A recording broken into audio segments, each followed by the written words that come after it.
Permainan masa kecil. Jerih payah kami berbuah manis. Meski tidak terlalu besar, tetapi akhirnya perpustakaan kami jadi juga. 3 bulan purnama sudah berlalu sejak aku dan masyarakat desa membangun ruangan ini. Berharap anak-anak kecil akan kembali membudayakan baca buku. Karena buku yang kami bawa kurang banyak, kami berkeliling ke desa-desa lain untuk mencari buku bekas. Tak kusangka, banyak sekali buku-buku tidak terpakai yang kami kumpulkan di sepanjang perjalanan. Senang sekaligus sedih. Ini menandakan masih rendahnya minat baca di negeri ini. Padahal, bukankah ilmu pengetahuan adalah modal paling mendasar untuk membawa bangsa ini menuju masa depan yang lebih baik? Sewaktu sore datang, dan kami sudah selesai mendata dan menata buku-buku, sebuah ide jahil menghampiriku. Aku memaksa beberapa kawan dan pemuda desa yang sedang berleha-leha supaya keluar sejenak dari perpustakaan. Awalnya, mereka menolak karena kelelahan. Aku tidak peduli. Ku minta mereka bangun.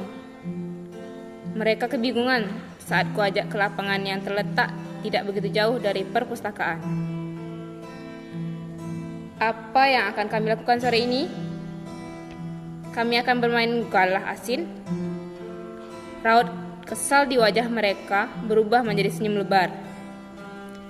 Mereka geleng-geleng kepala. Sesudah menaruh sandal dan sepatu sebagai tanda batas, kami berlari ke sana kemari dengan tawari yang menghiasi wajah kami yang berkeringat.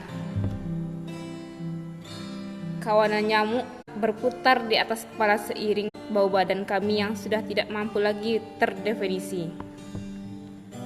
Meski tidak bisa bermain terlalu lama, karena hari mulai gelap, memainkan salah satu permainan semasa kecil kami adalah petualangan yang menyenangkan.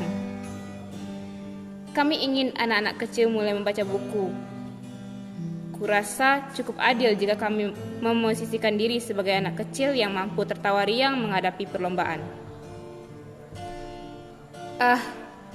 Aku bahagia karena masa kecilku dihiasi berbagai permainan yang melibatkan aktivitas fisik. Dulu, sebelum azan maghrib berkumandang, pantang untuk ku pulang dari lapangan. Karena bermain bersama kawan-kawan adalah hal yang terasa sangat mengasyikkan. Lalu, ibu akan menyeret aku dan adikku pulang, memaksa kami mandi dan membedaki wajah kami sampai terlihat seputih aktor pantomin. Tubuh kami mesti wangi minyak telon. Esoknya, kami akan kembali bermain di lapangan. Terkadang, kami bermain hingga berkelahi. Namanya juga anak laki-laki. Apalagi kalau adikku yang pendiam itu sudah dibuli. Walau musuhan, toh tidak pernah lebih dari 3 hari. Selain kata Pak Ustadz itu dosa, sebagai anak kecil, kami tidak gengsi untuk saling bermaaf-maafan. Kemudian di sekolah, kami akan menggambar tokoh-tokoh komik dari Dragon Ball dan Kung Fu Boy, sambil membicarakan superhero idola kami. Bak seniman hebat, kami tuangkan imajinasi di halaman belakang buku pelajaran, terkadang juga di papan tulis. Aku jadi ingat kata Pak Pablo Picasso, semua anak adalah seniman. Masalahnya, bagaimana anak itu tetap menjadi seorang seniman setelah besar nanti? Mengacu pada kalimat tersebut, aku bertanya-tanya, apakah memasukkan kesenian ke dalam mata pelajaran sekolah, bukan ke dalam ekstrakurikuler, merupakan hal yang tepat untuk dilakukan? Bukankah dengan begitu anak kecil menjadi takut berekspresi jika gurunya memberi nilai jelek saat anak-anak tersebut mewarnai langit dengan cat ungu. Bukankah anak kecil akan kapok tampil di depan umum jika ia dipaksa bernyanyi lagu yang bukan apa yang hatinya inginkan? Ini berimbas saat kita masih makin dewasa. Kita jadi takut berbeda.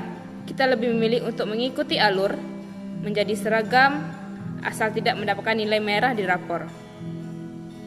Seolah-olah sekolah diciptakan hanya untuk mencari nilai, bukan untuk mengais hikmah.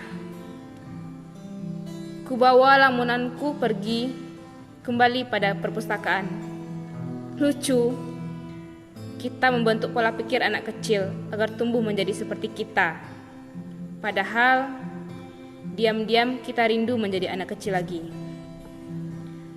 Catatan Juang, Fiersa Bersari, halaman 15.